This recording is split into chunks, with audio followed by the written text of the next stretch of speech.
In one savage post, 50 Cent dismantled Jay-Z's iconic image with a single line that not only clowned the mogul, but also revealed a hidden truth Jay will never recover from: Diddy's trial.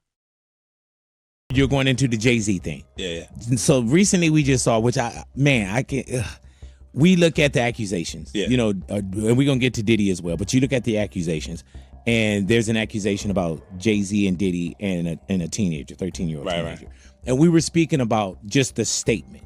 Right. The statement, you were saying you felt like that was calculated. That was, the statement is something you can tell it was written by a lawyer. Because there's a point where it kind of gets aggressive. He says, you're going to find out, like how I'll handle this. And that's an attorney want to be combative with another attorney. That's not like a publicist wouldn't say those things. Tonight, we pull back the curtain on a scandal that has rocked the music industry. While Jay-Z, born Sean Carter, graced the red carpet at Disney's premiere of Mustafa alongside his wife Beyoncé, his daughter Blue Ivy, and even his 79-year-old mother-in-law Tina Knowles, a storm was quietly brewing behind the scenes. Seemingly unfazed, staying focused, a smile plastered across his face, even flashing the peace sign. The billionaire music mogul under fire with his family at the LA premiere of Disney's Mufasa, The Lion King, putting on a united front.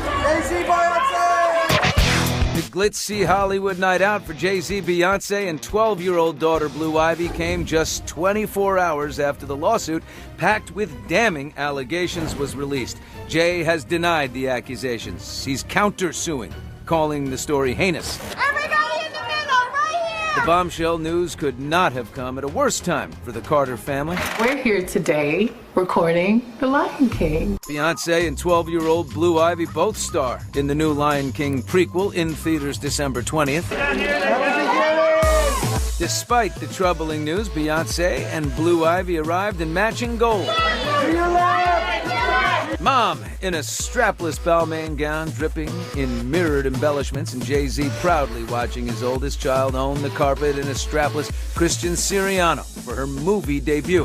I'm more interested in the response of Hollywood that went all in on Me Too, all in on Believe All Women, and yet, at least from those pictures, Jay-Z is still very much welcome as a celebrated member of the celebrity class.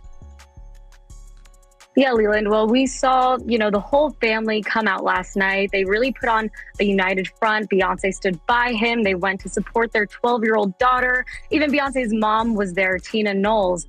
But what you have to understand is, obviously, everyone's innocent until proven guilty. But in the court of public opinion, if you look online and you look at Twitter, and especially his response to the response to his response and his emphatic denial and his statement, no one's really kind of on his side here. And, no matter what the appearances may show, if you look at the court of public opinion, they have their own opinion on him. A shocking rape allegation dating back to an MTV after-party in the 2000s has thrust him into a legal maelstrom, accusations he dismisses as blackmail and extortion.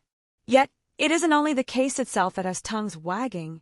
It's the explosive interplay between these controversies and the ongoing trial of Sean Diddy Combs that could forever reshape the power dynamics in hip-hop. I want to switch gears and talk about this breaking news just happening tonight that involves both Jay-Z and Diddy. Now, this is an amended complaint accusing Jay-Z of raping a 13-year-old girl in 2000 along with Sean Diddy Combs. This is a new civil filing, and we see the anonymous accuser here alleging the assault occurred after she was driven to an MTV Music Video Awards after party. This lawsuit was originally filed in October, just today refiled to include Jay-Z. I mean, let's start with the basics here. What are you learning about this? What is standing out to you? Well, what is standing out to me is she was very specific about several things. She describes the house, she describes the driveway, she describes the exact assault, what happened. She talks about various stages of things that occurred. And I think that this is good because this way it can either be corroborated or not corroborated. So she's painted herself in a corner. Why add Jay-Z now if this originally was filed back in October? Why not do it then? Very interesting question. I think, we're seeing the same attorney for many of these complainants. And I think we're going to see more and more people added. I think there's a lot that they were looking to prove, and maybe they didn't quite have what they thought they needed to file against Jay-Z initially. The disturbing civil case that was filed against Sean Combs back in October was just amended today. A small change with big implications, naming Jay-Z as the person initially identified in the suit as Celebrity A and accusing both men of raping a 13-year-old girl together back in 2000. The suit says they took turns assaulting the minor after the Video Music Awards show that year, and that another celebrity who still hasn't been named watched this happen. But someone who will not be named at all in this case is the accuser, who again was only 13 at the time. ABC News contributor and former prosecutor Richard Frankel tells us other lawsuits have not survived because the accusers have asked not to have their names be in the case at all. But this is different. The judge has actually agreed that the victim can remain anonymous and that the case can proceed. So there seems to be a little bit more to this case.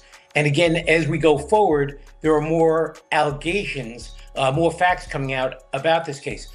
Of course, the defendants are denying it and strenuously denying it. But that's what a trial is for.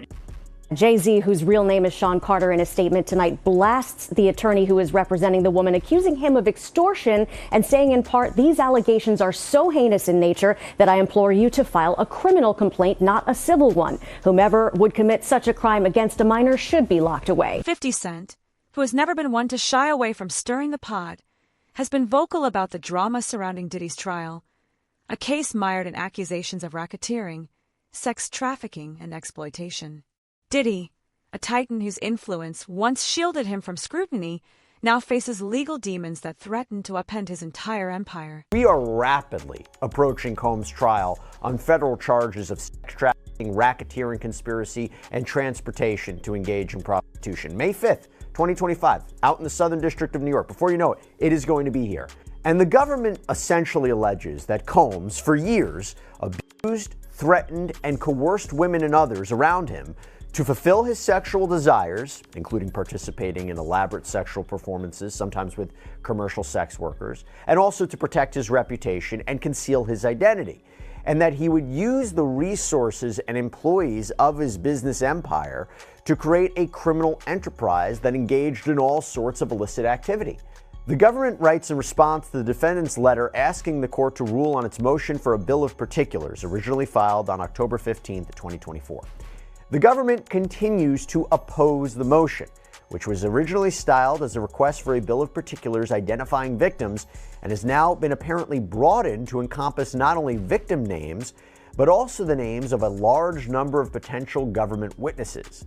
The defendant provides no persuasive basis for his request, which in any event will be fully satisfied when the government provides the information on the schedule already set by the court, and the request should accordingly be denied.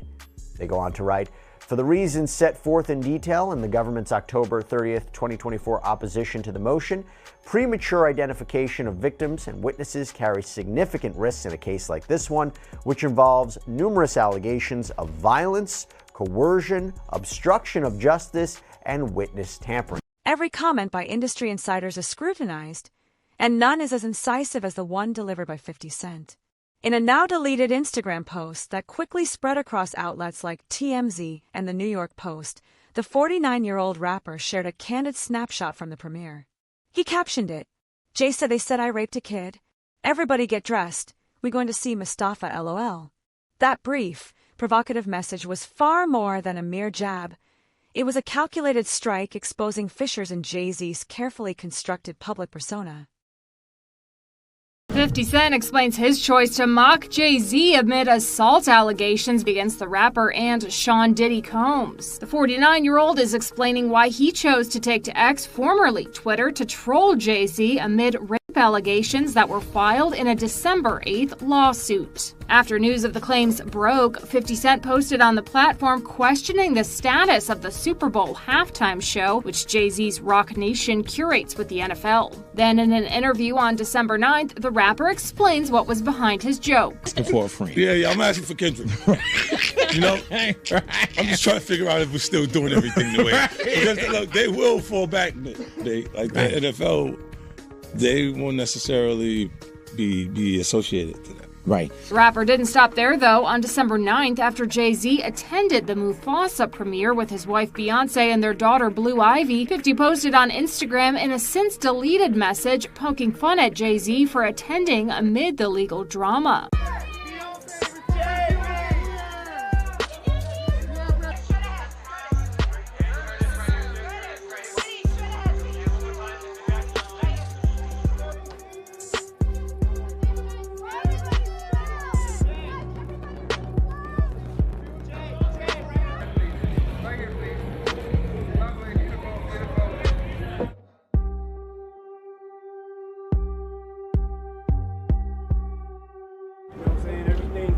Circle for me. I won my first award here 25 years ago.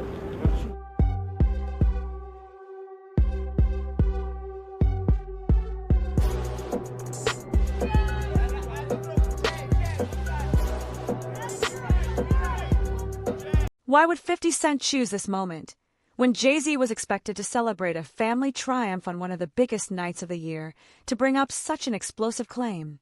The answer lies in a tangled web of past feuds, business rivalries, and hidden agendas that have long shaped these rap legends' careers. For years, 50 Cent and Jay-Z have traded lyrical barbs, from the infamous How to Rob to cutting remarks that left fans wondering if their rivalry was more than just artistic competition. But this latest post transcends old grudges. It ties directly into a larger narrative, the fallout from Diddy's trial and what it portends for Jay-Z. 50 Cent's audacious mockery implies that Jay-Z's association with Diddy's empire might be a fatal flaw. Behind his polished exterior, the mogul's ties to Diddy's questionable network could soon become his Achilles heel. While Jay-Z vehemently denies the allegations, calling the charges absurd and part of a shakedown scheme, his legal team is locked in a fierce battle to have the lawsuit dismissed. They argue that the accuser's claims are riddled with inconsistencies. Yet, the mere association with such explosive controversy casts a long shadow over his reputation. Jay-Z has strongly denied the accusations, telling NBC News in a statement, "These allegations are so heinous in nature that I implore you to file a criminal complaint, not a civil one. Whomever would commit such a crime against a minor should be locked away. Would you not agree? These alleged victims would deserve real justice if that were the case. My only heartbreak is for my family. My wife and I will have to sit our children down, one of whom is at the age where her friends will surely see the press and ask questions about the nature of these claims and explain the cruelty and greed of people." Cent Diddy Combs is right now behind bars at Brooklyn's Metropolitan Detention Center after he was denied bail for a third time. Federal prosecutors in New York criminally charged him in September with racketeering, sex trafficking and other offences. He has denied all the accusations against him. His trial is scheduled to take place in May. NBC News reports that Texas-based attorney Tony Busby, who filed the suit, has not commented. In Jay-Z's statement to NBC News, he accused Busby of blackmail. He says, "My lawyer received a blackmail attempt called a demand letter from a lawyer named Tony Busby. What he had calculated was the nature of these allegations and the public scrutiny would make me want to settle. No, sir, it had the opposite effect. It made me want to expose you for the fraud you are in a very public fashion. So no, I will not give you one red penny." But according to a filing from Jay-Z, that's not the case. Benji Madden did not attend the VMAs, did not attend the purported after party, and was not even in New York at the time. Instead, he was halfway across the country in the Midwest on tour with his band Good Charlotte. What's more is that Jane Doe's father apparently didn't pick her up after the attack. This is from the Jay-Z Motion 2 quote. He told NBC he was unaware of his daughter's assault allegation until the week he was interviewed. NBC reported that he had no recollection whatsoever of picking up Plaintiff, his daughter, on the night of the VMAs. And Plaintiff and her father were living in Rochester at the time, which would have required her father to drive more than 5 hours from their home to pick her up on the night in question, an event that no father would forget if it actually happened. When pressed by NBC, plaintiff Jane Doe was forced to admit, "I have made some mistakes. I've made a mistake by identifying. Not all the faces there are as clear," and even that she was guessing about key details, including the time it took to reach the venue. What is more, she admits she does not have a single corroborating witness over the last 24 years. So in that motion, Jay-Z's team called out some inconsistencies in Jane Doe's story, but they also called out a few technical issues that they say mean the case should be completely thrown out. So to start, there's the Victims of Gender Motivated Violence Protection Act. It's also known as the GMV. Jay-Z says there are issues with that act and Jane Doe's timeline. In the ruthless world of hip-hop, alliances are as fleeting as they are strategic. Business relationships, like that between 50 Cent and Jay-Z, have always been built on mutual benefit rather than genuine friendship. 50 Cent has never pretended that their bond is personal. Instead, he has consistently treated it as a transactional association. His unfiltered takes, cutting through the glitz and glamour, suggest that Jay-Z's every decision is driven by self-preservation rather than principle. The big homie Jay-Z, right? I said to my nephew, I said, yo, listen, I have to ask him this straight up. So I said, yo, who is the people that's on NFL? And he said to me, and I'm sorry for anybody who don't understand, and he said, the white guy called for 50 Cent. So I said, who's the white guy? I'm digging this Jimmy Iovine. And he said, no, Eminem called directly for 50. And he said, that's his guy. He said, I can't do it if I can't bring 50 up. But that's his guy. Now, that was beautiful. And guess who's Dre's guy? Your guy. Me. Let's make some noise. Like the NFL, they won't necessarily be associated to that. Right. Why do you not insert yourself, but you're on top of every topic, right? Yeah. I'm just watching. I'm participating. I'm being part of the culture. I'm just telling my opinion. Right. Because you're part of the culture. Like I can't say anything now. I'm out of it. I'm like I'm going to Dre's studio and just sit with Dre a little. Right. And then maybe I stay out of trouble. Nah, but you told us before. You said sometimes you'll say things because you're being bullied.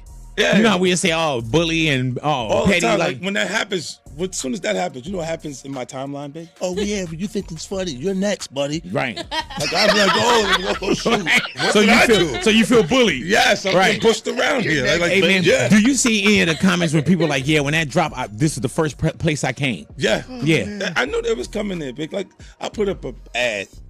Right. That's the least thing that people like when you got professional pictures that don't have flaws in them. They don't want to see that. They want to see your actual lifestyle. Right? So I'll put a professional picture like this. Leave me alone, people, because I know you're looking for what I'm going to say. And then I put the next picture up and say, 50 Cent Action TV. Another twist in the legal showdown between Jay-Z and attorney Tony Busby.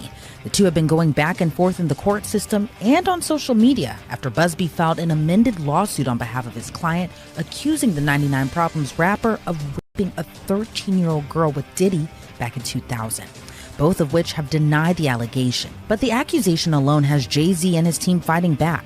First, he vehemently denied the allegation on the Roc Nation social media page and claimed Busby was extorting him for money, while also throwing shots at Busby, calling him a deplorable human, saying the Texas attorney has no honor or dignity, and he's just an ambulance chaser in a cheap suit. Meanwhile, Busby responded saying Jay-Z was bullying and harassing him and the plaintiff in that case, while maintaining he'd let the matter settle itself in court. But now in a new lawsuit, a Texas man is claiming Jay-Z's lawyers are bribing people to sue Busby and his law firm. This 13-page lawsuit was filed on January 3rd in Harris County, Texas, and the plaintiff in the filing is being represented by none other than Busby's law firm, who filed the suit on his behalf. Now, Jose Maldonado, who is the plaintiff in this suit, is suing Jay-Z's attorneys and his company, Roc Nation, but not Sean Carter, aka Jay-Z himself. According to the lawsuit, the defendants in this suit are Marcy Bryan Croft, her law firm MJ Legal, Rock Nation, and the law firm who is representing Jay-Z, Quinn Emanuel Urquhart and Sullivan.